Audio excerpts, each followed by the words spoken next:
말씀은 잠언 6장 20절부터 23절, 10장 1절부터 5절입니다.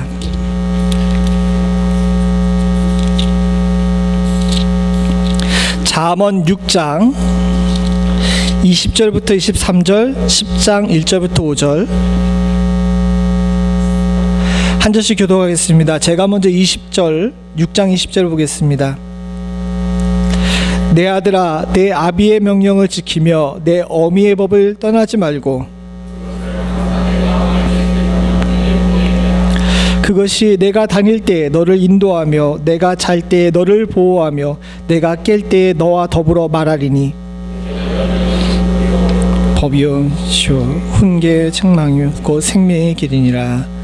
10장 1절부터 5절입니다. 제가 먼저 1절 봅니다.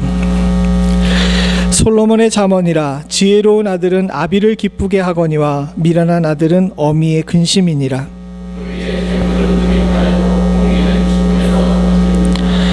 여호와께서 의인의 영혼은 줄이지 않게 하시나 악인의 소욕은 물리치시느니라.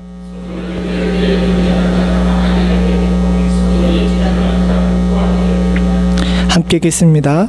여름에 거두는 자는 지혜로운 아들이나 추수 때 자는 자는 부끄러움을 끼치는 아들이니라. 아멘.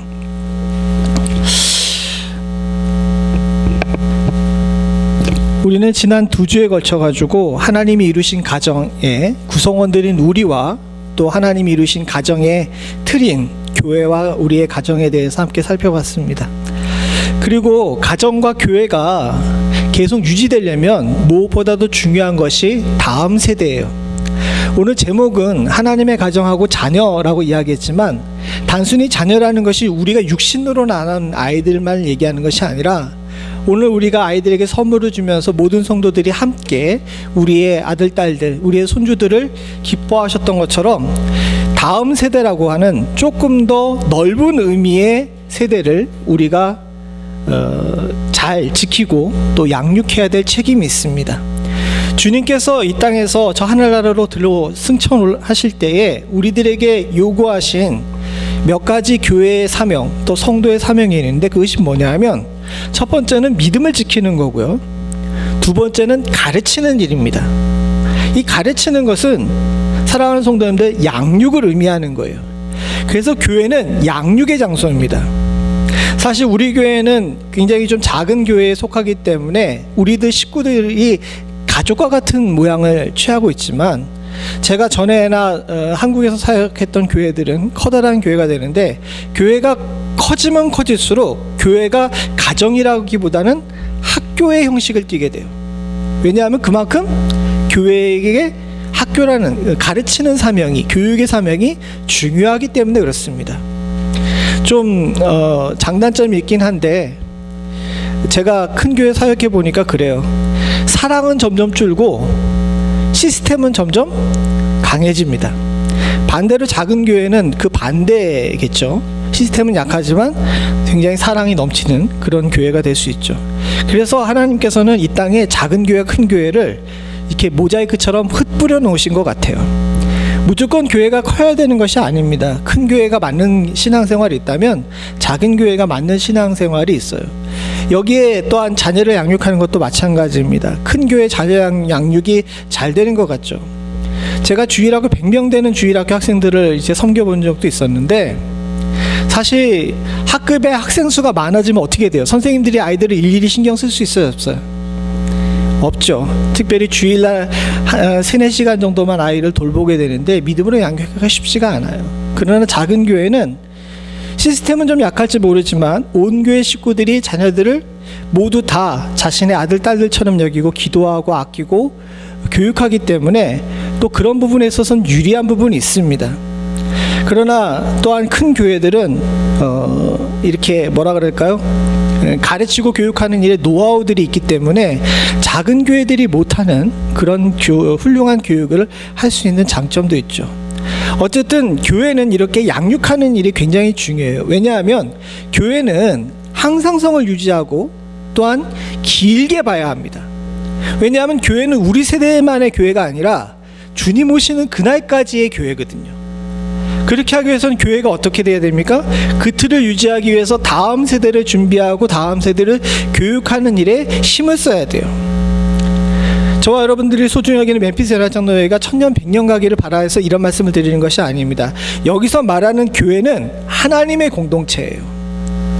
우리의 자녀들이 자라가지고 미국이나 전 세계 각지 어디에 가서든지 저들이 하나님을 예배하고 신앙생활하는 그곳이 교회인 줄로 믿습니다. 이것이 유지될 수 있도록 아이들에게 잘 교육하고 저들을 믿음 안에서 키우는 일이 바로 우리에게, 지금 현 세대에게 부여된 사명이라고 할 수 있어요. 그리고 마지막으로 주시는 사명이 널리 전파하는 사명이죠. 오늘은 그 중에서 양육에 관한 사명, 그리고 특별히 다음 세대에 관한 이야기들을 어린애 주일에 맞춰서 여러분들과 제가 하려고 합니다. 주님의 가정이 역동성이 있으려면 다음 세대가 있어야 돼요. 참 감사한 게 종종 어떤 분들이 이야기하십니다. 어린아이들이 있어가지고 예배 시간이 좀 시끄럽지 않냐고요. 잘못된 얘기예요. 교회에는 아이 울음소리가 있어야 됩니다. 그래야 다음 세대가 있다는 사실에 증거가 되고 더 나아가서 하나님의 역사가 길게 유지되는 역사가 일어나게 되는 줄로 믿습니다. 아직 가능성 있으신 우리 성도님들께서는 애 하나 더 낳으실 생각이 없으신가 모르겠어요. 어쨌든 우리가 앞으로 이렇게 돼야 되는데, 문제는 뭐냐면 오늘날 출산율이 떨어지죠. 오늘날 미국의 대학에서 전 세계에 있는 많은 학생들, 유학생들을 불러다 놓고 저들에게 아이를 왜 낳기 싫은지에 대해 물어봤어요. 사실은 인구가 계속 유지가 되려면 인구 출생률이 2.1이 돼야 된답니다. 즉 남자와 여자가 결혼해서 몇 명을 낳아야 돼요? 둘하고 조금 더 낳아야 되는 거예요. 근데 요즘은 어때요?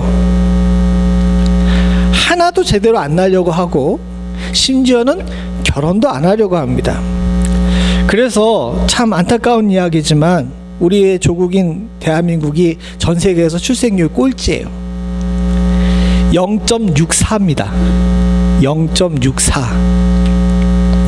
우리가 살고 있는 땅 미국은 좀 괜찮을까요? 미국도 출생률이 1.24인가 그래요. 근데 미국의 인구는 늘죠. 이민으로 받아들이기 때문에 그런 겁니다. 사실은 출생률이 모자란 부분을 미국은 이민으로 메꾸고 있는 거예요. 이렇게 선진국이 되면 될수록 미국도 우리나라도 일본도 중국도 서유럽도 다 출생률이 낮는데, 이 사람들한테, 거기서 유학 온 아이들한테 교수님이 물어보셨어요. 왜 아이를 낳기 싫어하느냐, 결혼할 계획은 있느냐 그랬더니 절반의 아이들이 결혼할 계획이 없다고 얘기하고요. 지금 현재 대학생들인데. 그리고 그나마 남은 아이들도 아이를 하나만 낳겠다고 하는 거예요. 근데 참 재미있는 건데, 결혼을 안 하겠다는 애들은 다 여자애들이고 결혼을 하겠다는 애들은 다 남자애들이에요. 어쨌든 그렇게 해가지고 물어봤어요. 왜 낳기 싫으냐라고 이야기했더니 아이들이 하는 얘기가 비용이 너무 많이 든다는 거야. 아이를 키우려면 비용이 참 많이 든대요. 사실 그렇습니다. 얼마 전에 한국에서 나온 그 조사인데, 한국 같은 경우는 아이를 하나 낳아가지고 대학까지 키우는데 드는 돈이 3억이래요. 3억. 그러니까 미국 돈으로 얼마? 요즘 환율이 떨어져서 27만 불, 4만 불 그렇다 그러는데 하여튼간 그렇게 든다는 거예요. 또 두 번째 이유는 보니까 세상이 너무 험하다는 거예요. 아이들이 건강하게 잘 클 그런 환경이 이루어지지 않는다는 거예요. 참 이상하죠? 그 답을 질문한 애들은 대부분 다 선진국의 애들이에요. 내전이 일어나거나 기아나 뭐 가뭄 때문에 고통받고 있는 아프리카나 남미 같은 경우는 훨씬 출생률이 높아요. 근데 소위 말해가지고 사람이 살만하다는 곳에 사는 아이들이 도리어 세상이 험해서 아이를 낳지 못하겠다고 이야기하는 겁니다. 그리고 세 번째로 이야기하는 애들이 뭐라고 얘기냐면 책임지기 싫어서래요.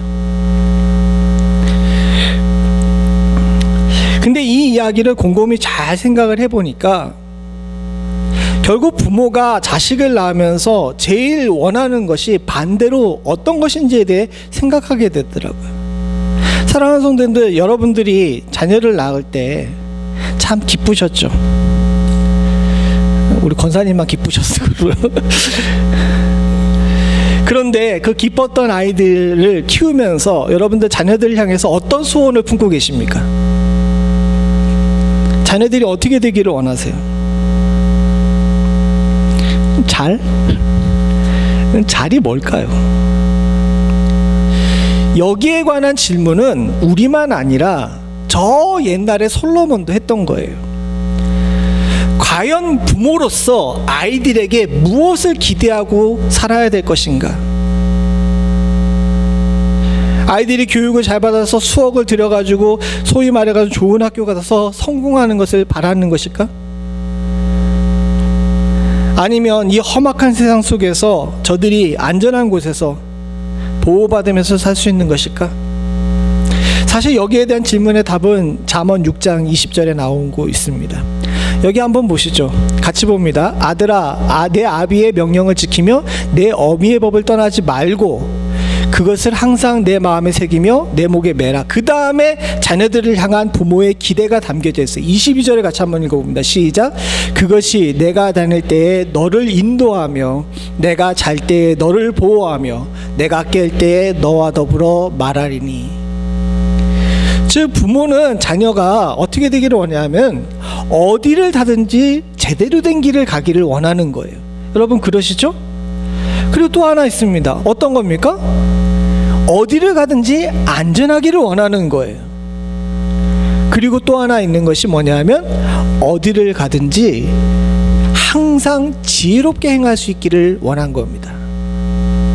그리고 이것을 한마디로 표현해서 뭐라고 얘기하냐면 생명의 길이라고 이야기하고 있어요. 23절에 보면 대저 명령은 등불이요 법은 빛이요 훈계는 책망은 곧 생명의 길이니라.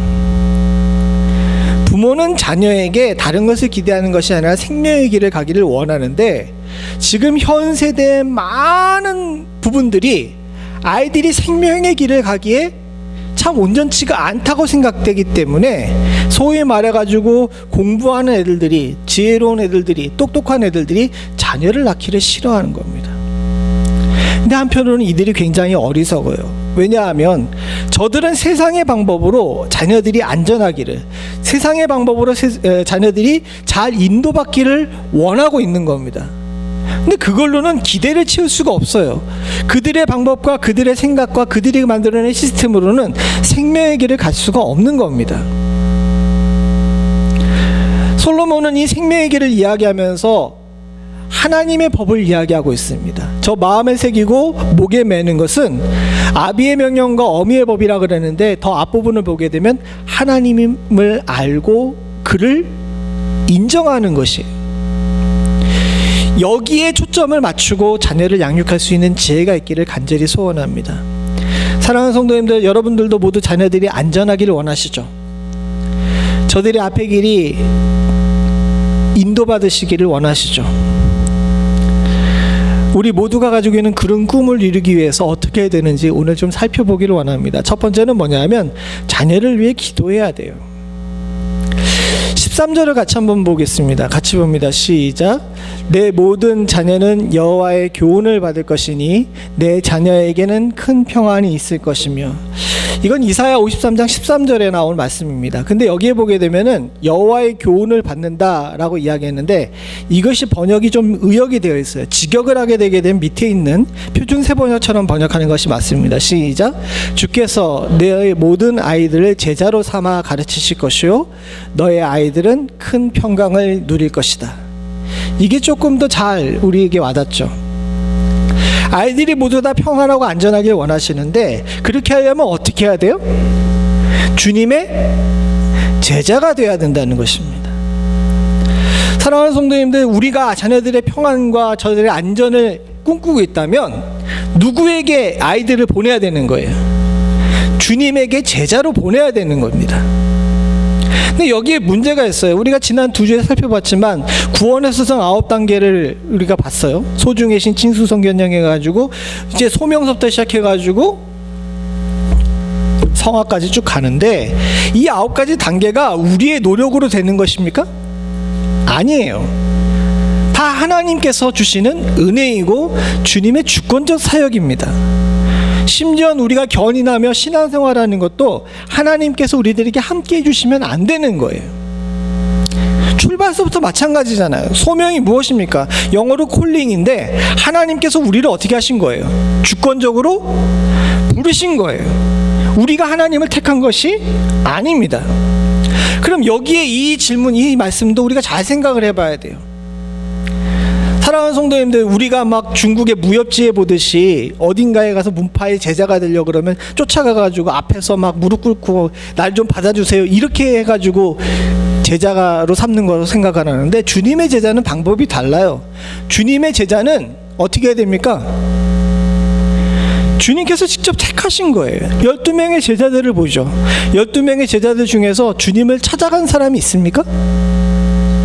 아니에요. 주님께서 지명하셔서 부르신 겁니다. 그럼 여기에 문제가 생깁니다. 주께서 내 모든 제자를 아이를 제자로 삼아라고 이야기했는데, 우리 아이가 주님의 제자가 되려면 어떻게 해야 되는 거예요? 누구의 마음을 움직여야 돼? 주님의 마음을 움직여야 되는 거예요. 근데 잘 생각해 보십시오. 오늘날 우리의 부모들은 어떻게 하는지 아이의 마음을 움직이려고 그래. 이게 방법이 다른 거예요. 사실은 저도 마찬가지였습니다. 이 말씀을 준비하면서 저도 참 많이 깨달았는데, 아이들이 어떻게든 이 대학을 간 다음에도 하나님 앞에서 떠나지 않게 하려고 아이의 마음을 움직이려고 굉장히 많이 노력을 해요. 그런데 말씀을 곰곰이 묵상해보고 지금 하나 보내놓고서 이제 결산을 해보니까 아이의 마음을 움직여서 되는 문제가 아니에요. 누가 지명하여서 부르셔야 되는 거예요. 좀 크게 얘기해요. 누가 해야 돼요? 주권이 하나님께 속해 있는 겁니다. 주님께서 그들을 제자로 삼아야 돼요. 우리가 오늘 선물 중에 박수치며 기도하겠다고 얘기했던 우리 아이들, 사랑하는 성도님들, 저들이 형통하고 평안한 길을 누리려면 이들이 모두 다 주님의 제자가 돼야 되는데, 주님께서 저들을 갖다가 제자로 삼아주셔야 되는 거예요. 이사야 54장에서 이야기하고 있는 말씀도 마찬가지입니다. 주께서예요. 주어가 주님이시고 주님의 능동태입니다. 주께서 너희 모든 아이들을 제자로 삼아라고 얘기했어요. 우리의 아이들이 주님 앞에 찾아가서 제자가 되는 것이 아니라 주님께서 아이들을 제자로 삼아서 저들을 가르치셔야 우리의 아이들이 평안하게 되는 거예요. 그럼 부모는 어떻게 해야 됩니까? 누구에게 졸라야 돼요? 아이에게 조르지 말고 주님에게 졸라야 되는 거예요. 사랑하는 성도님들, 우리는 그동안 아이들을 졸랐습니다. 제가 그랬거든요. 막 잔소리하고 야단치고 막 그랬습니다. 멀리 보내놓고 나니까 눈에서 이게 벗어났어요. 제가 감시원을 붙이느라고 그 근처에 있는 같은 동문 2년 선배 교회에다가 꼽아놨는데 이 녀석이 거기서 도망갔어. 솔직하게 얘기하면 그래요. 그리고 학교 교회를 다녀요.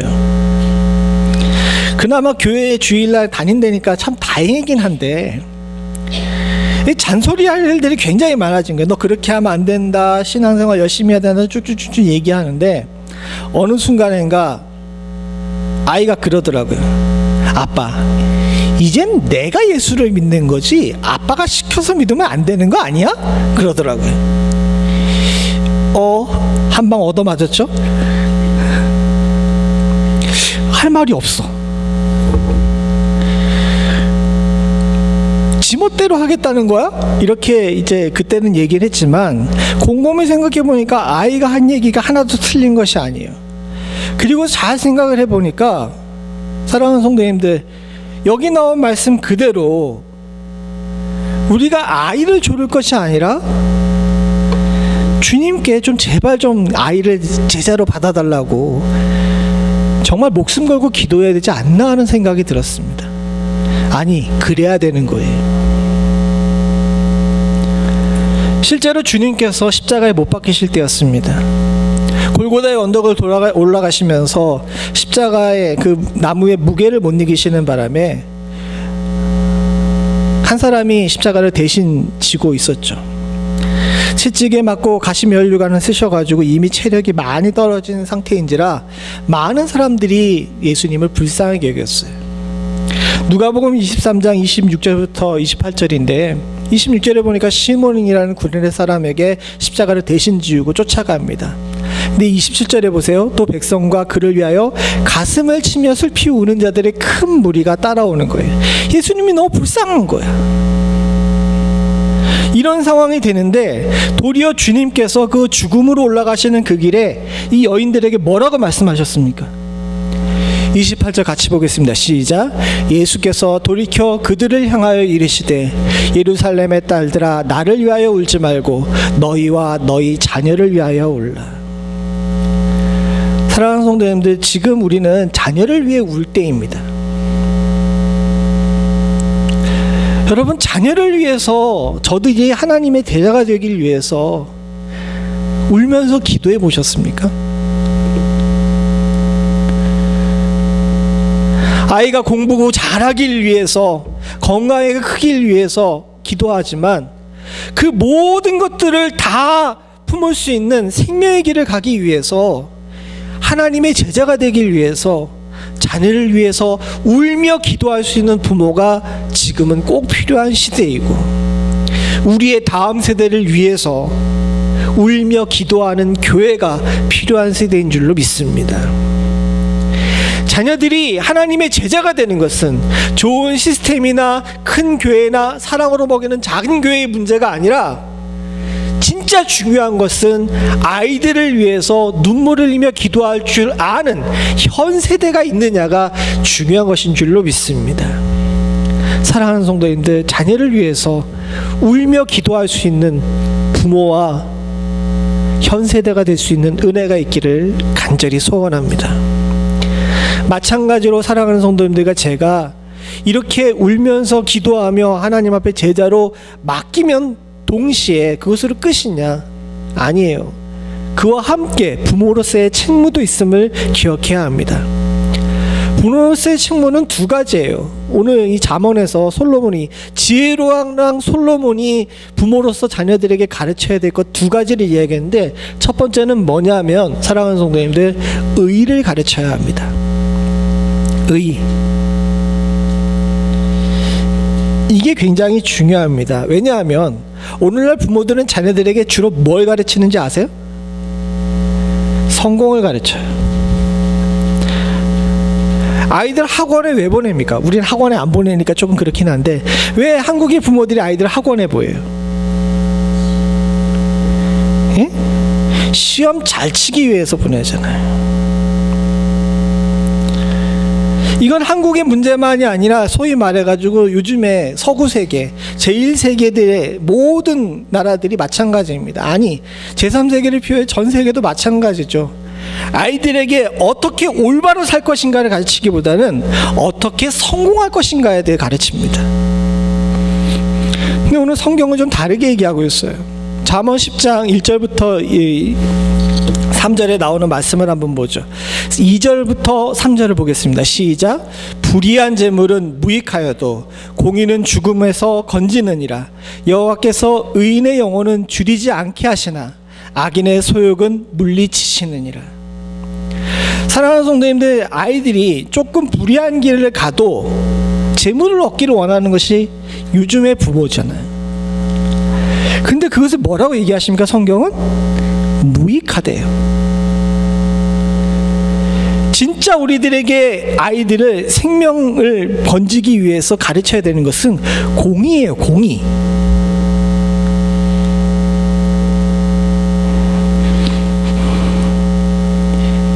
공의, 즉 하나님께서 인정하시는 하나님의 바른 길이 바로 우리 자녀들에게 가르쳐야 되는 길이고요. 그것이야말로 진짜 복받는 길인 줄로 믿습니다. 우리들은 자녀들을 경쟁시켜가지고 더 좋은 학교를 보냄으로 말미암아 더 좋은 직업을 갖게 해서, 그래서 자녀들이 솔직히 말해가지고 어떻게 해서든 재물을 얻기를 원해요. 그리고 성공해서 좋은 집에서 좋은 직업을 누리고 좋은 배우자를 만나가지고 좋은 가정을 이루길 원합니다. 근데 사랑하는 성도님들, 주님께서 물어보십니다. 거기에 생명이 있냐?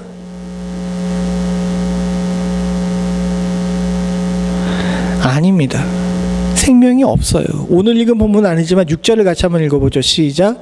의인의 머리에는 복이 많아 악인의 입은 독을 머금었느니라. 세상이 적당히 타협하면서 성공하며 불의를 가진 애들은 결국은 독을 머금고 있는 거예요. 여기 저 독을 머금는다는 표현이 참 재미있는데, 뭐냐면 독을 먹으면 어떻게 됩니까? 죽는 거죠. 근데 지금 이 상태는 뭐예요? 입에 독을 머금은 상태니까 독이 넘어간 상태예요? 입에 고인 상태인 거예요? 입에 고인 상태인 거야. 아이들에게 무조건적인 성공을 가르치면서 공의를 가르치지 않게 되면요, 아이들 입에다가 독을 머금어 놓게 만드는 거예요. 이거 꼴딱 넘어가면 어떻게 돼? 죽죠. 죽을 위에 내몰고 있는 겁니다. 오늘 우리가 교동문에도 읽은 본문인데 잠언 22장 6절에 보게 되면 이렇게 얘기합니다. 마땅히 행할 길을 아이에게 가르치라. 그리하면 늙어서도 그것을 떠나지 아니하리라. 여기 중요한 것이 있어요. 마땅히 행할 길입니다. 의인은 마땅히 행할 길이에요.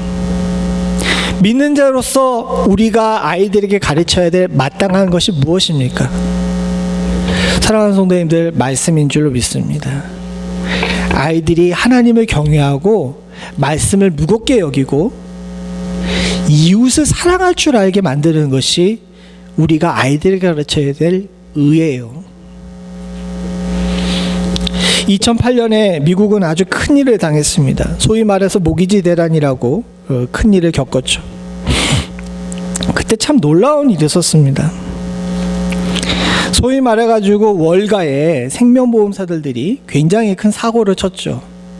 제가 여기서 회사 이름을 풀네임으로 얘기는 않지만 A로 시작하는 보험회사가 아주 큰 사고를 쳤습니다. 뱅크 오브 아메리카가 아니에요. 거기 말고. 거기는 은행이잖아. 생명하고 있는 다른 데예요.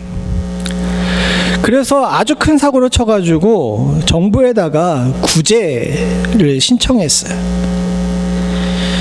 구제를 신청하는 바람에 이제 미국 정부에서는 연준을 통해 가지고 돈을 굉장히 찍어내야 될 상황이 됐습니다.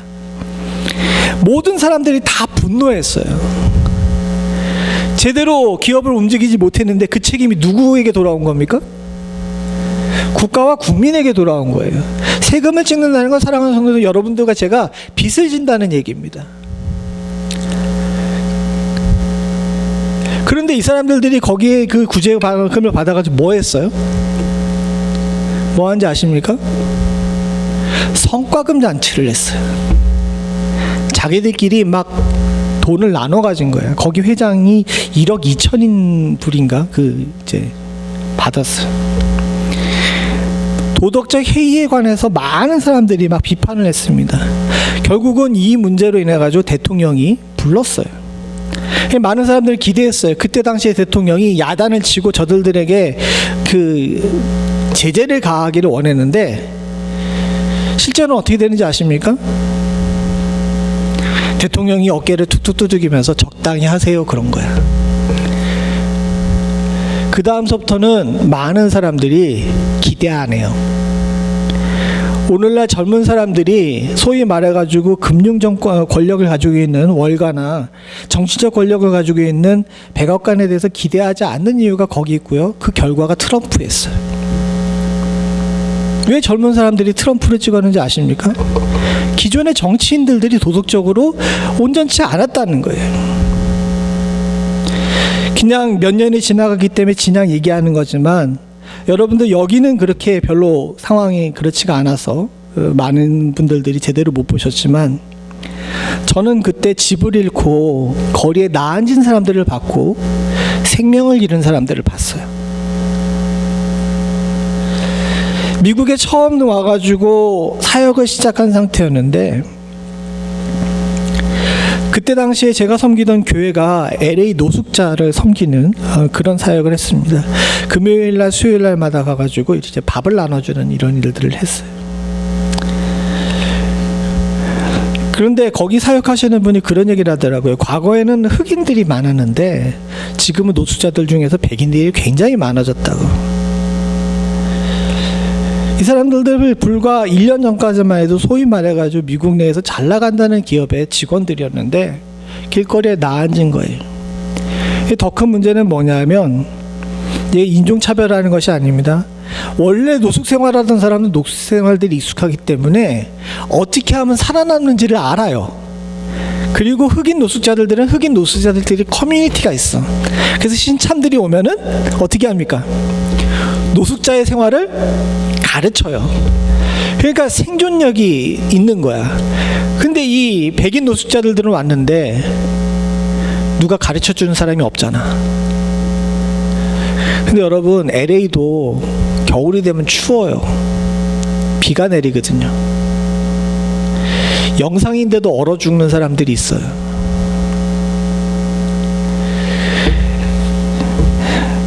많이 안 나오지만 그분이 하시는 얘기가 참 많이 죽었다고 얘기하더라고요. 누군가의 도덕적 해이, 누군가의 불의, 그들은 대수롭지 않게 행동한 그런 것들 때문에 어딘가에선 누구는 죽어야 돼요. 근데 사랑하는 성도님들, 우리 아이들에게 성공을 가르쳐가지고 조금 불의해도 너희들이 성공해야 된다는 걸 가르쳐가지고 그런 자리에 올라서 의도적이든 의도적이지 않던 그런 식으로 누군가의 생명을 취한다면 하나님께서 기뻐하실까요? 사랑하는 성도님들, 우리가 우리의 자녀들을 진짜로 사랑한다면 자녀들이 본인도 살리고 세상도 살릴 수 있는 의의 길을 가르치는 것이 중요한 줄로 믿습니다. 그리고 우리의 자녀들을 위해서 그렇게 기도하시길 바랍니다. 좋은 집에서 좋은 직장을 가지고 좋은 가정을 이루는 것 중요해요. 그러나 사랑하는 성도님들, 그 일이 불의한 일로 얻은 것이라면 그것은 독을 머금은 것과 마찬가지고 하나님께서도 결코 기뻐하시지 않을 것입니다. 바른 길을 가서 바른 자리에 숨으로 말미암아 주께 복을 받으실 수 있는 귀한 자녀들이 되길 위해 의를 가르치시기를 부탁을 드립니다. 마찬가지로 사랑하는 성도님들, 또 한 가지 가르쳐야 될 것이 있는데 뭐냐면 근면이에요. 근면. 오늘 여기 자녀들을 이야기하면서 의를 가르침이라고 말한 말씀과 동시에 4절과 5절에 이런 말씀을 하십니다. 손을 게으르게 놀리는 자는 가난하게 되고 손을 부지런하게 하는 자는 부하게 되느니라. 이게 당연한 얘기죠. 그런데 주님께서 이런 말씀을 하신 것이 있습니다. 이유가 있습니다. 사랑하는 성도님들, 우리 모두는 다 주님께 소명을 받은 자예요. 목사만 소명을 받은 것이 아니라 여러분들 모두에게 소명을 주셨는 줄로 믿습니다. 우리 서장로님께 죄송하지만 예를 들면 서장로님은 장로로서의 소명을 받았지만 또한 소명이 다른 것들도 있어요. 어떤 소명이 있습니까? 서장로님의 가정의 가장이죠. 남편으로서의 소명이고 또 한 가지 소명이 더 있는데 뭐냐면 세탁소 사장으로서의 소명이 있어요. 이것도 굉장히 중요한 소명입니다. 하나님께서는 태초에 천지를 창조하실 때부터 우리에게 일할 거리 주셨어요. 여러분, 세상의 제일 첫 번째 직업이 뭔지 아십니까? 이 넌센스 퀴즈이기도 한데, 예? 농부? 예. 정원사예요. 가드너. 에덴 동산을 관리했잖아. 우리는 생각할 때 아담이 놀고 먹은 것으로 생각하고 있는데 아니에요. 에덴 동산에 두시고 그를 이렇게 거기에 관리인으로 두셔가지고 에덴 동산을 아담이 돌봤단 말이에요. 그 얘기는 뭡니까?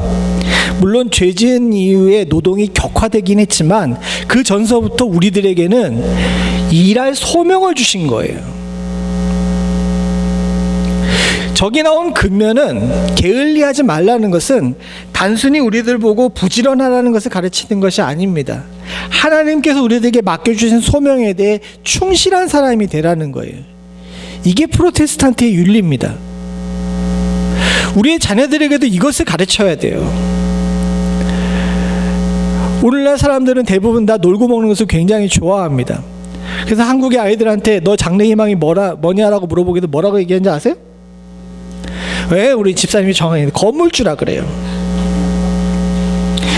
다른 얘기를 하면 놀고 먹겠다는 거지. 근데 이것은 결코 성경적이지가 않아요. 사랑하는 성도님들, 자녀들에게 분명히 가르쳐야 되는 것은 소명에 충실한 삶입니다. 저들이 이 땅에 왜 태어나는지, 그리고 하나님께서 주신 사명이 무엇인지를 깨달아 알고 그 사명을 따라서 충실하게 사는 것을 주님께서는 우리의 자녀들에게 기대하시고요, 그런 자녀들이 성장하게끔 아이들에게 근면을 가르치는 것이 부모로서 또 현 세대로서 우리들에게 부여하신 주님의 사명인 줄로 믿습니다. 아이들을 게을러지지 않게 근면을 가르치고 저들이 이 땅에 태어난 것에서 대해서 소명을 줄 아는 그런 부모가 되어야 돼요. 이게 왜 중요한지 아십니까? 요즘 아이들이 많이 자살한다 그러죠. 물론 미국 상황이 아니라 한국의 상황이긴 하지만 아이들이 많이 자살한다 그래요. 학업에 대한 스트레스도 많이 있지만 저들에게 우리가 잘 생각해 봐야 됩니다. 공부하는 방법은 가르쳐 주지만 왜 공부해야 되는지에 대해서 이야기를 안 해주기 때문에 그러는 거예요. 더 나가게 되게 되면 이건 다 교회 책임이에요. 교회가 저들의 생명이 하나님께로 부여받은 생명이고 저들에게는 하나님께서 이 땅에서 이루어야 될 계획이 있다는 사실에 대해 아이들에게 가르쳐주지 않고 세상에 편승해서 공부 잘하는 아이들을 더 좋게 여기고 부자 부모를 가지는 아이들을 갖다가 교회에서 더 우대하기 때문에 생긴 문제라는 겁니다. 우린 우리 아이들에게 그렇지 하지 않기를 소원합니다. 사랑하는 성도님들, 아이들에게 이 땅에서 살 의미가 무엇인지를 가르쳐줘야 돼요. 말씀 한 구절 같이 보죠. 고린도전서 15장 58절입니다. 이 말씀 함께 읽고 말씀을 정리하도록 하겠습니다. 같이 봅니다. 시작. 그러므로 내 사랑하는 형제들아, 건실하여 흔들리지 말고 항상 주의 일에 더욱 힘쓰는 자들이 되라. 이는 너희 수고가 주 안에서 헛되지 않은 줄을 알미니라. 이 말씀은 다른 쪽으로도 잘 사용되긴 하지만 오늘 말씀에 맞춰서 생각을 해봅시다. 사랑하는 성도님들, 아이들에게 건실하고 흔들리지 않게 만들어야 돼요. 즉 저들의 소명이 무엇인지, 왜 살아야 되는지에 대해서 가르쳐야 되는 줄로 믿습니다. 그리고 또 한 가지 해야 되는 것이 있는데 뭐냐면 주의 일에 더욱 힘쓸 줄 아는 자들이 되게 해야 돼요. 이게 왜 의미가 있냐면 아이들이 목숨을 버리고 저들이 흔들리는 이유가 사는 게 헛되다고 생각하기 때문에 그런 거예요. 허무하다고 생각하기 때문에. 근데 주님께서 뭐라 그래요? 건실하여 흔들리지 않고 주의 일에 더욱 힘쓰는 것은 뭐라 그러십니까? 헛되지 않다고 얘기하시는 거예요. 자녀들에게 저들의 삶이 헛되지 않다라고. 앞으로 너희 갈 길이 세상에 볼 때에는 이리저리 흔들릴 수도 있고 굴곡도 있고 때로는 돌불에 걸려 넘어질 때도 있긴 있지만 저들에게 저들의 사는 삶이 헛되지 않다라고 가르치는 것이 우리의 책임입니다. 어린이 주일날답지 않게 너무 무거운 설교해서 죄송하긴 한데 사랑하는 성도님들, 그만큼 지금 시대가 우리에게 부여한 사명이 급하고 긴박해요. 적어도 우리의 자녀들한테만큼은 사랑하는 성도님들, 의와 소명을 가르칠 줄 아는, 그래서 너희들이 세상에 사는 것이 헛된 일이 아니다라는 것을 가르칠 줄 아는 그런 부모와 현 세대가 될 수 있기를 간절히 소원합니다. 더불어 처음에 말씀드렸던 것처럼 사랑하는 성도님들, 우리의 자녀들을 주님께서 맡아달라고 울면서 기도할 줄 아는 부모가 될 수 있기를 간절히 소원합니다. 죄송한 얘기인데 여기서 대답 안 하셔도 돼요. 여러분들, 우리의 아이들을 위해서 언제쯤 물어보셨습니까? 아이들이 위급한 상황이 되어서 건강이 안 좋아지거나 가정에 큰일이 생길 때만 울지 마시고 평상시에 우세요. 아이들이 주님의 제자로 크기를 위해서, 그래서 저들이 주님의 제자가 되어 평안을 누리기 위해서 항상 울며 아이들을 위해 기도할 줄 아는 그런 지혜가 우리 가운데 있기를, 또 우리 교회 가운데 있기를 간절히 소원합니다. 같이 기도하시겠습니다. 하나님 아버지, 악한 세대 가운데 우리들에게 귀한 보석과 같은 우리의 자녀들을 선물로 주셨사오니, 하나님 아버지, 주님께서 주신 이 귀한 선물들 잘 아끼고 갖고 하나님 아버지, 이 땅에서 헛된 삶 살지 않는 자들 되게 양육할 수 있는 지혜를 저희들에게 허락하여 주시옵소서. 아이들이 가야 될 마땅한 길을 가르치게 하시사 하나님, 세상의 헛된 것에 마음을 빼앗기는 자들이 되지 않게 하여 주시옵고, 아이들에게 저들이 이 땅에 태어난 것이 하나님의 계획과 소명 가운데 있음을 알게 하여서 하나님, 저들의 인생이 그저 흘러가는 것이 아님을 가르치게 하는 지혜로운 부모 되게 하여 주시옵고, 무엇보다도 우리의 자녀들을 향해서 저들을 주님께서 제자로 받아달라고 울며 기도할 줄 아는 저희들 될 수 있도록 주여 도와주시옵소서. 주님께서는 십자가를 보면서 예수님이 불쌍해서 우는 사람을 찾는 것이 아니라 하나님, 그리스도의 십자가를 보면서 나와 우리의 가족과 우리의 자녀들이 구원받아야 되겠다고 울면서 매달리는 자들을 찾으시고 계시는 줄로 믿습니다. 하나님, 이제 우리의 신앙이 더 낮아질 수 있게 하여 주시옵고, 더 겸손해져서 어린아이와 같이 될 수 있는 은혜를 허락하여 주시옵소서. 우리의 자녀들을 위해 울며 기도하는 교회 되게 하심을 감사드리오며 모든 말씀 예수님의 이름으로 간절히 기도드립니다. 아멘.